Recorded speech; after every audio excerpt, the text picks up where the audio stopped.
Today, we're diving into a really cool spiritual story. It's about a long, roundabout journey that, funny enough, ends up right back where it started. We're going to unpack how sometimes the very act of searching for something can be what keeps us from seeing it's been with us all along. And this right here, this is the heart of the whole thing.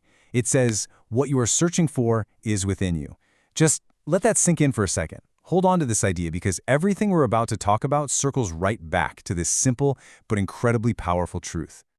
So our story kicks off with this guy, right? And he's had way too much to drink. He's stumbling along, but his body just knows the way home. It's like he's on autopilot. His feet know every turn, every step, even if his mind is completely checked out. And he makes it. He actually gets there. He's literally sitting on the steps of his very own house. But then, because he's so intoxicated, this thick fog of confusion just completely takes over. The world is spinning, and he's looking at this place he knows so well, and he just can't figure it out. And this is where it gets just absurd. He's sitting right there on his own porch, and he starts flagging down anyone who walks by. "Excuse me," he asks, "can you please tell me where my house is?" He's already arrived, but in his head, he's a million miles away. Of course, people try to help him out, you know? They say, "Buddy, look down. You're sitting on the steps of your own house." But his logic is totally twisted. He thinks, wait a minute. If I was really at my house, I wouldn't be asking where it is. My confusion proves I'm not here. You're all trying to trick me.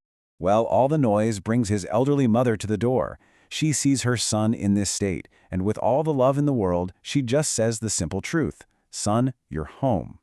This is it. You'd think that would be enough to cut through the confusion.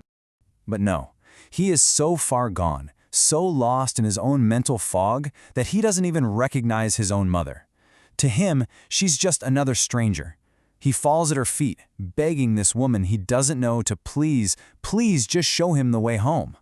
Now, right at this moment, a neighbor pulls up with his bullock cart. And this guy is wise. He sees that logic, reason, even his mother's love, none of it is working. So he offers a different kind of solution, a paradoxical one. He says, "All right, friend, if you won't believe anyone else, get in my cart. I will take you home." Okay, let's pause here and break this down, because this is where the story really opens up. The drunk man, that's us, the unaware seeker. The home, that's the inner peace, that true self we're all looking for. The drunkenness is the state of ignorance or unconsciousness that clouds our minds. And that bullock cart, well, that's the spiritual path itself. All the practices, the rituals, the journeys we think we have to take. I mean, this just hits home, doesn't it? In so many ways, we are that man. We're sitting right on the doorstep of our own inner contentment, our own truth, and yet we're absolutely convinced that what we're looking for, happiness, fulfillment, whatever it is somewhere out there, far, far away. And this brings us to this fascinating idea called the guide's paradox. See, a true guide, like the neighbor, knows the journey is totally unnecessary. You've already arrived. But they also understand that the seeker's mind just isn't ready to accept that. The seeker believes a journey is required. So out of compassion, the guide creates one. Think about it. If the neighbor had just called the man a fool, he would have been ignored like everyone else. It's the same on a spiritual path. If a teacher tells a desperate seeker, "You're already whole, there's nothing to find," that seeker will probably just walk away and find another teacher who offers them a 10-step program or a long, complicated path. So the guide's method is actually pretty brilliant. First, you have to acknowledge that feeling of being lost. You meet the seeker where they are. Then you start the journey, the cart ride, which builds trust. But here's the clever part. The journey's bumps and jolts are designed to shake the person into awareness. And finally, you circle right back to where you started and let the now sober seeker realize for themselves that they never actually went anywhere.